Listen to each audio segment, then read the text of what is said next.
არასამთავრობო ორგანიზაცია უფლებადამცველთა გაერთიანება სამშობლოს ღალატისთვის გასამართლებული სიმონ კილაძის რეაბილიტაციას ითხოვს, როგორც ორგანიზაციის თავმჯდომარე აცხადებს 2 კვირის წინ.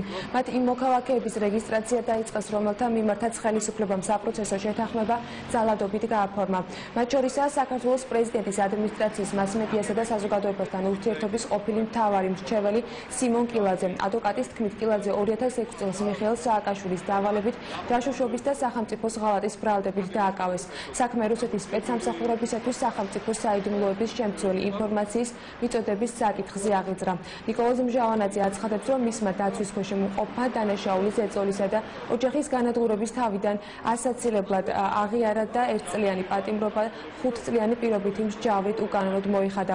დღეს ამ თემასთან დაკავშირებით 11 საათზე უფლებადამცველთა გაერთიანება და სიმონ კილაძე მთავარ პროკურატურასთან ბრიფინგის გამართვასაც გეგმავს და საქმის გადახერხვის მიზნით ბანო მერაბიშვილისა და გიორგი არველაძის დასჯის მოთხოვნით პროკურატურაში განცხადების შეტანასაც აპირებენ.